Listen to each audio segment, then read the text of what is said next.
अच्छा जी, हालिद साहब आप ये बताएं कि कभी खान साहब का इंतकाल हुआ तो सर आप इसके बारे में आप क्या कहेंगे? भाई बात यह है कि कबीर खान साहब से मेरे 52 साल के ताल्लुकात थे। जब मैं पहली फिल्म में असिस्टेंट हुआ था वो उसमें काम कर रहे थे। 27 साल के नौजवान थे, लेकिन 65 साल के रिटायर्ड कर्नल बाबे का रोल कर रहे थे और मैं हैरत से उनकी तरफ देख रहा था कि उनकी चाल ढाल, उठना बैठना बोलना सब कुछ लगता ही नहीं था। फिर उसके बाद हमने बहुत सी फिल्में इकट्ठी की। 10 साल मैंने उनकी प्रोडक्शन अदनान फिल्म्स में काम किया, असिस्टेंट, चीफ असिस्टेंट, एसोसिएट, और आखिरी फिल्म मैंने कबीर खान साहब की चोरी चोरी एज ए डायरेक्टर भी की।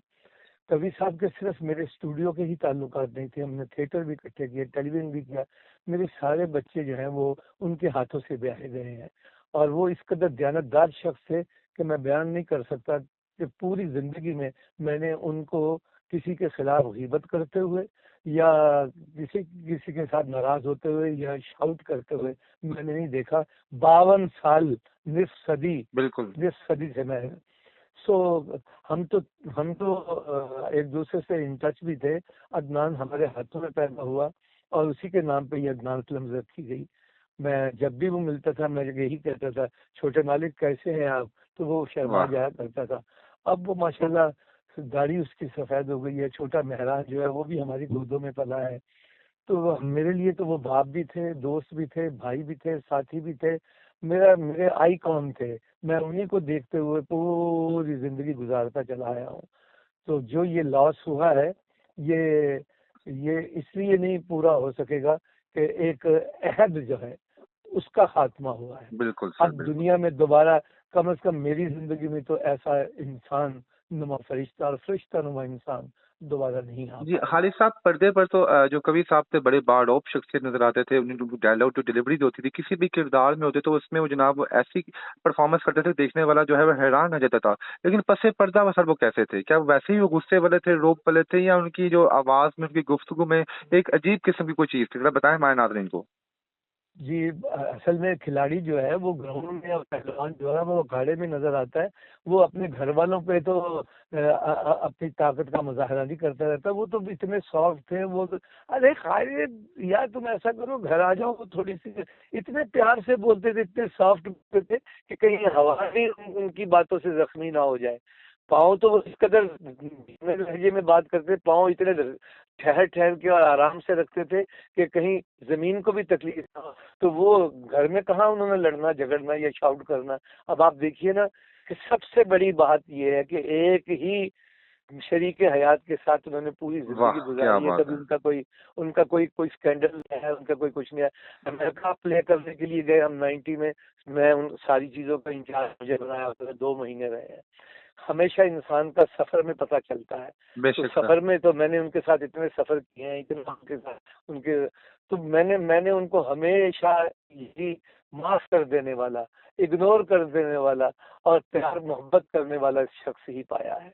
जी, हालिद साहब जैसे आप बता रहे हैं कि 52 साल का तवील करियर है आपका उनके साथ। आजकल के नौजवान अदाकार अदाकारों को देखते हैं कि उनमें एटीट्यूड आ जाता है जब वो अपनी हाई परफॉर्मेंस पे पहुंचते हैं, हाई रीच पे पहुंचते हैं। तो कवि साहब ने तो हर दहाई में अपना नाम पैदा किया, अपना नाम बनाया, लोग इनके पुरस्कार हर दहाई में थे। तो जब सर ये अपने यंग थे, इनके जनाब किरदार मकबूल थे हर जगह पे, तो क्या इनमें कोई कोई एटीट्यूड आया था या तब भी नॉर्मल ही थे? जैसे अभी आप थे इस एज में थे, इस लेवल पे थे, ये थ्रू आउट कवि साहब ऐसे ही रहे हैं? वो थ्रू आउट ऐसे रहे हैं कि इसलिए कि वो हर शोबे में नंबर 1 थे।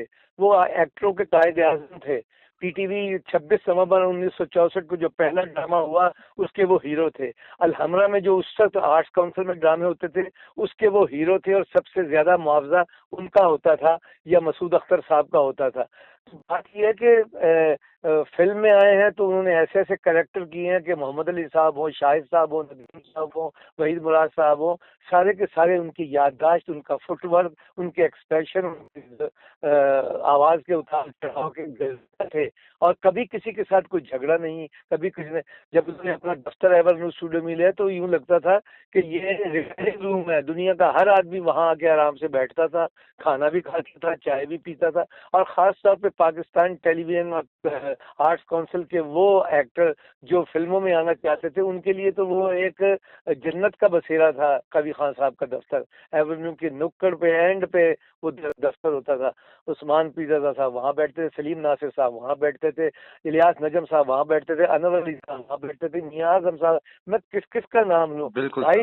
सर। कवि साहब जो थे वो खुशबू थे जो हर एक के अंदर से आती है। जितने भी आर्टिस्ट हैं उनसे मस किए बगैर, उनसे टच हुए बगैर, उनके साथ काम किए बगैर आज तक किसी पायदान पर नहीं पहुंचे। जी हालांकि सबसे एक अहम सवाल ये है कि जो एक्टिंग है सबसे मुश्किल जो है इसे काम तस्वर किया जाता है, लेकिन कबीर साहब की जो एक्टिंग किसी भी आप स्किल्स में देख लें, कोई भी ड्रामे में देख लें, मूवी में देख लें, सबसे मुनफरिद होती थी। इवन स्टेज पे जब उन्होंने काम किया, तो क्या आपको क्या लगता है वो गॉड गिफ्टेड थे या जनाब वो चीजों को अडॉप्ट करना बड़ा बखूबी जानते थे? जी नहीं, गॉड गिफ्टेड ये एक बात बनी हुई है। आज जो पहला लड़का या लड़की जिसको हीरो या हीरोइन लिया जाता है, वो उसके बारे में कैसे पता चलता है कि जी ये आगे चल के फलां बन जाए, बाबरा शरीफ बन जाएगी, या ये फलां बन जाएगा, ये फैसल रहमान बन जाएगा। भाई practice makes a man perfect. और वो प्रैक्टिस करते रहते थे, वो याद करते रहते थे, वो मोमेंट्स क्रिएट करते रहते थे। उनके पास तजर्बा था, रेडियो का तजर्बा उनके पास था, टेलीविजन का उनके पास था, थिएटर का फुटवर्क उनके पास था। तो फिल्म में इन तीनों चीजों को वो इस्तेमाल करते थे, इसलिए वो किसी से मार नहीं खाते थे। और इसी वजह से ये सारी चीजें जो है ये नर्सरियां हैं फिल्म एक्टर के लिए, कि जो सबसे पहले काम करता है वो रेडियो पे जाता है, फिर उसके बाद थिएटर में जाता है, फिर टीवी पे जाता है, फिर वो फिल्म में आता था। तो मसूद अख्तर साहब हो, अली जन्नत साहब हो, नन्ना साहब हो, ये सारे इस नगर पे चलते हुए यहाँ तक आए हैं। तो इसलिए कवि साहब के अंदर तो चारों जगहों के वो फन और हुनर जो है वो मौजूद था, इसलिए वो कभी किसी से मार नहीं गए। और सबसे बड़ी बात ये, उनकी याददाश्त बहुत अच्छी थी।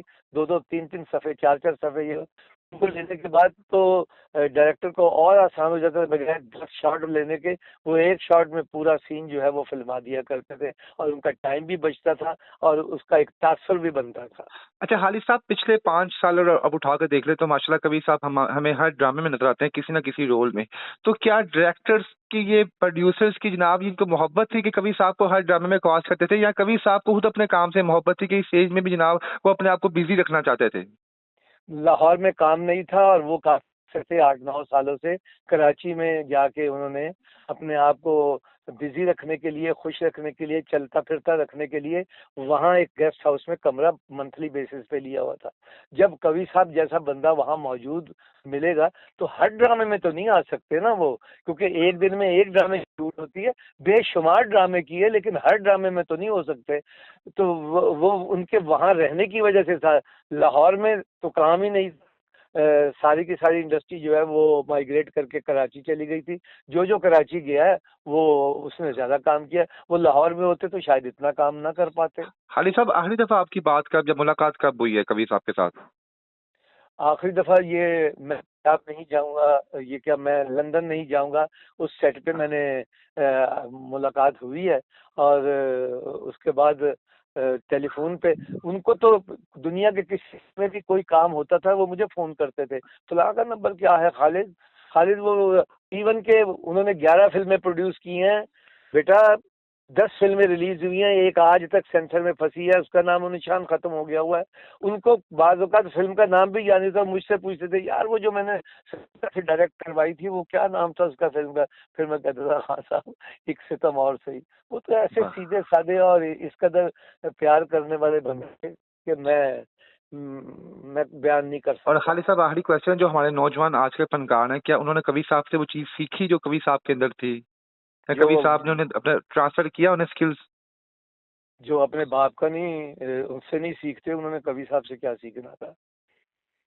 वाह सर, क्या बात कह कोई दी है कोई आप। कोई नहीं, कोई बाप जो है वो खुद अपने बच्चे को कांटों की सेज पे सोने के लिए भेजता है, ये स्ट्रगल किया है, ये सब कुछ है। ये जो भी आ रहे हैं 1000 आदमी चलता है तो उनमें से एक इमरान अशरफ बनता है। 10,000 निकलते हैं तो एक फैसल कुरैशी बनता है, बेशक बाकी सारे बेशक। रुल जानते हैं। ये नहीं सीखना चाहते, ये मुंह पे तो कहते हैं वाह वाह वाह आपसे बड़ा सीखने को मिलेगा। मैंने वो क्या पंक्चर लगाना सिखाते थे जो ये सीख ले, उनका उठना बैठना याद करना रिहर्सल करना, ये वो खुली किताब थे, कितनों ने उनको फॉलो किया है। तो अगर वो सारे ही कर लेते तो इस वक्त 2 लाख एक्टर बन गए होते। बेशक सर, 52 साल आपने उनके साथ रहे और लेकिन आखिर में सर चेहरा देखना नसीब नहीं हुआ। पाकिस्तानी है, दिल में मलाल रहेगा ये कहीं कहीं आती कर कि काश पाकिस्तान में आते में हम उनका आखिरी दीदार कर लेते हैं। दिल के आईने में है तस्वीर है यार, जब जरा गर्दन झुकाई देख। वाह सर, आखिर में कभी साथ पे चाहने वाले को कोई पैगाम दे दें सर आप।